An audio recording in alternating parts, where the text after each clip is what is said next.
Doing VO for a little over 20 years now, which is kooky. I guess it means I'm getting old. Who knows? Hey, you're only as old as you think you are, right?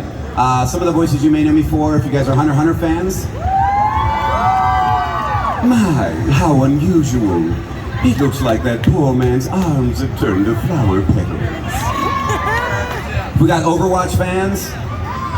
Come get your armor. Build them up, break them down. Vector the Crocodile from Sonic the Hedgehog Hawkmoth, from Miraculous, and Zhongli from Genshin Impact. I hope today too shall be prosperous.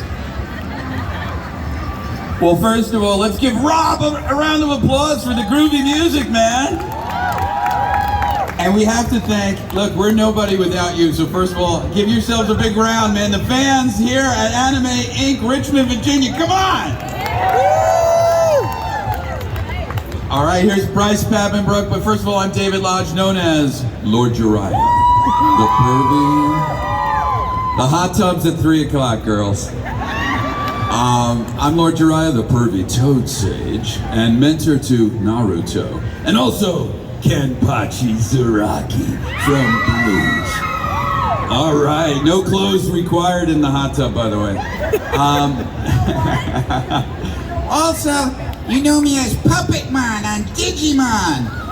Or Simmons in Resident Evil 6, or Tenderheart on Care Bears, Magnus on Boss Baby, a wide range Dragon's Dogma, Grigori, General Nosgrim in World of Warcraft. So a wide range of voices for you guys, but I don't want to hold on to the mic because I got a beautiful woman next to me that's also in Bleach. Ladies and gentlemen, here she is, the one and only Michelle Ruff. Wow, what a beautiful intro. Thank you, Lord Jiraiya. So, hi everybody! Woo! This is so cool. This is like, we're like the flagship crew for anime voice actors at a tattoo convention. So, this is really cool for us to be here. You guys know me as Rukia from Bleach. Dance Sodeno Shirayuki. And then her new Bankai, Haka no Togame. So that will be coming in Thousand Year Blood War. You will be hearing that coming soon. I also played Luna from Sailor Moon. Usagi, transform now! And let's see, Sinan from Sword Art Online, Yoko from Gurren Lagann, Kirari from Kakagurui, and the list goes on. So come by and see us after the panel. We are going to take a few questions, but we're all back there, and we would love for you to come and talk to us and get an autograph. And here is the lovely Erica Schroeder. Thank you, lady. How is everybody today? Oh my gosh, this was so spontaneous. I didn't even know it was happening. I was the original Luffy in One Piece, and I'm gonna be king of the pirates. And the original Blaze the Cat in Sonic the Hedgehog. Woohoo, we got one over there. 60 plus Pokemon including Eevee, Sylveon, Flareon, Meloetta, a bunch of other fun others. And in Yu-Gi-Oh! Dark Magician Girl, My Valentine, and Akiza Azinski. And I realized there's 3 of us in Shadowlands. Did you do Shadowlands or do a different World of Warcraft? And you did. So we were all, that's crazy. So I played Devos in that. Always working, having fun. Love seeing these people here. Let's get the questions going. We have Bryce first. Oh yeah, we just happen to have Bryce Papenbrook. What's up, guys? You might know me as Eren Yeager in Attack on Titan. Kirito in Sword Art Online. Inosuke Hashibira in Demon Slayer. And Cat Noir in Miraculous Ladybug. And Wikipedia knows the rest. It's been a great weekend, a lot of firsts for me. I got to help judge the cosplay contest. I got to help judge the Demon Slayer tattoo contest. So much incredible artistry and ink that I've seen this weekend. Happy to be here, guys. It's been really fun. Let's take some questions. Yeah. Hey, first of all, before we take the questions, I think we got to give a round of applause to all the inkers here today, the Tat Peeps, yeah! Anybody gets a tat, come over and get a free bumper sticker, that's all I can tell you. All right, I'm not going to be the MC here, but I'm going to pass it down the line. Do you want to have any questions for Michelle? How about questions for Michelle Ruff right now? Well, why don't we just do questions in general? Yeah. So if you have a question, just raise your hand, and we will just randomly, I guess, choose. Does anybody have a question? Anybody? Yes, sir. For Bryce. We have a question for Bryce. How did you come up with the Inosuke voice? Did I get that? Okay. We only have the one mic. We gotta share. And Inosuke's not great at doing that. So actually, I was lucky I came up with it because I hit the wrong button on the coffee machine. I accidentally poured like 1 ounce of coffee instead of like 8 ounces, and it was like this little dark, disgusting cup of blackness, just tar in a cup. And I took a sip and noticed it changed my voice. So now I always have to have this black cup of tar when I record as Inosuke. And I take a sip and I'm just like, and that's Inosuke.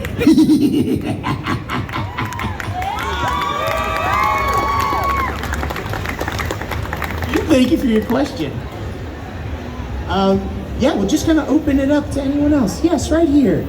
Can I ask a question to everybody? Absolutely, please. What voice have you guys played that has resonated with you personally the most?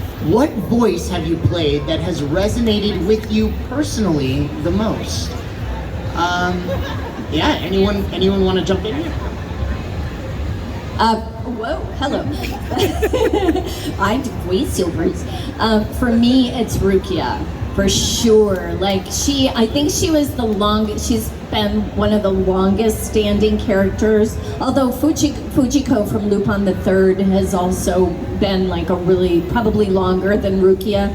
But I know this sounds weird, but I have a sixth sense and see ghosts and stuff. So for me, when I booked her, I was like, oh my God, this is like parallel universe happening. So that would be my character.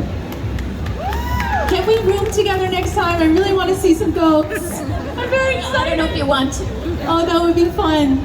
I love Akiza. I love her journey. Just her relationship with her parents, her struggles, and just coming out the other end and her loyalty and her friendships. I'm very, very loyal to my friends, and I think I resonate with her. And then Luffy, I just resonate with him in the sense of his adventure and his goofiness, as I love to be big and goofy, as David Lodge would attest to last night. At dinner, we had a lot of fun with the breadsticks. And I will hand it over to Mr. Lodge. And that was not a euphemism. Sorry, all of you. All right. I don't see ghosts, but being Jiraiya, the pervy toad sage, I constantly see girls in bikinis. I think Jiraiya is one of the greatest anime characters ever, and I'm fortunate enough to play it. I can thank Viz Media for that, and Funko Pop. Let's hear it for Funko Pop. Yeah. But anyway, what's great about Jiraiya is if you watch the show, he does Kabuki style where he's crazy and he wants sexy jutsu Naruto. And then the next minute is my last novel, The Tale of Naruto Uzumaki. Yes, that has a nice ring to it. Oh, I'm dying? Oh, yeah. I'm alive in reruns on Cartoon Network. All right, so that's me, Jiraiya, thank you. Here's the one and only Keith Silverstein. Let's see what he has to say. You know, it's an interesting question. I think there's a little bit of me, obviously, in all the characters that I play. Some, you're right, though, more so than others. And I'm a very proud father of 3. And thank you. So I've got those heavy daddy vibes, a big part of my life. And I do lecture a little long sometimes.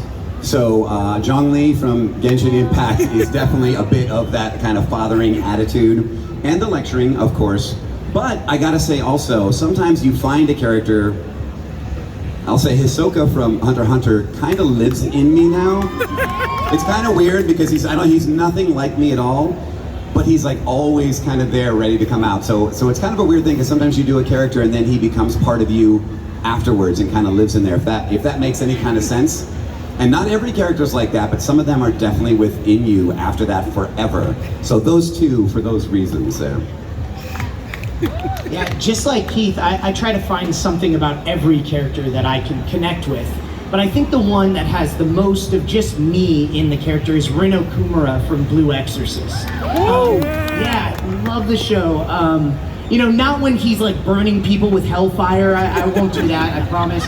But like, just like, not anymore. Yeah, I stopped doing that. But when he's doing this like everyday kind of thing, like I get excited about little things. Also, I feel like I too like leave the booth feeling differently after every character. Like when I recorded as Aaron, I would leave and be angry and like yell at people in traffic. With Rin, I like couldn't stop smiling for like weeks. I was just happy after playing that role. So I'm really trying to manifest a season 3 of the show. I would love for that to happen. Fingers crossed. Yeah, do we have time for one more? Yes. I have another for everybody. Great. What character was the most difficult to voice? What character was the most difficult to voice? For me, it was, I mean, there's all kinds of different types of difficult. There's vocally stressful, like Torbjorn from Overwatch, or Vector the Crocodile, but the one that was most difficult for me, I don't know if any of you guys know the show, but it was the one. So have you ever watched Monster?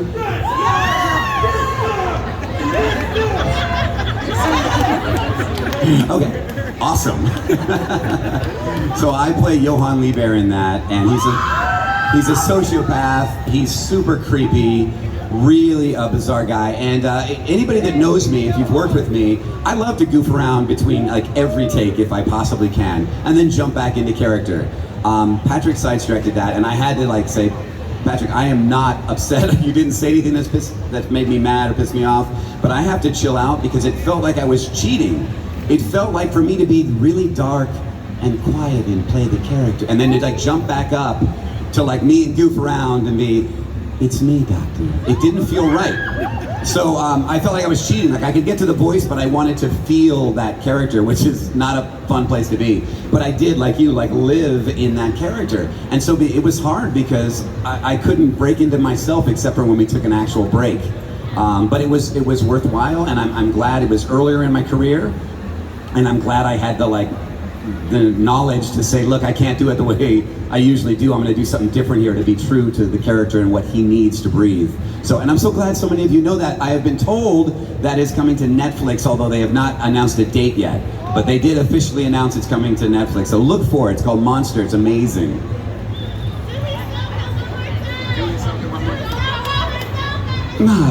I think they want to hear me. I'm beginning to get excited.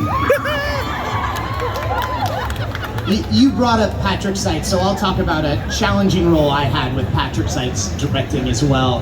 And there's different challenges, like he was saying. This one I was just confused on how crazy the character was. So I was cast in a game called Fire Emblem Awakening. I play a character named Henry, and all I knew about the character was a picture of him. He's just this guy wearing a cloak, smiling, and holding a crow. That's all I got. When I got into the booth, he's like, all right, let's come up with a voice for Henry. And the first line was, yay, blood. So I'm like, all right, yay, blood. And he's like, he's more excited about this. So I went, yay, blood. And he's like 100 times more excited about this. So I went, yay, blood. He's evil Elmo. So just wrapping my head around how crazy this guy was took a second. That was definitely a challenge. But once Patrick and I had found that voice, it was just a lot of fun. And as I've played him, he's become more and more like Elmo. So hopefully I keep coming back and he's just full on evil Elmo at some point. Well, there's only one character in Bleach named Genpachi Zaraki. I'm coming back, slice and dice. That's kind of hard on your voice for like 2 hours. That or Grigori from Dragon's Dogma. Any Dragon's Dogma people out there? Okay, so I was the dragon on that. You have to do a lot of, dragon sounds, so that's very deep. But there's just a whole bunch. Another one that was pretty taxing was being Russian Superman. Superman Red Sun. I know there's probably no DC fans. Are any DC fans here? All right. So I was cast as Superman as a Russian. What would happen if Superman landed instead of the United States in the Soviet Union? So I became Superman from the Russian Superman. Hammer and sickle. I will fight for Soviet Union. So that was a great role to play. But there's a whole bunch of other characters that I've done that have been taxing. So lots of screaming, right? Anyway, I'll pass it along to Michelle now. This is such a good question.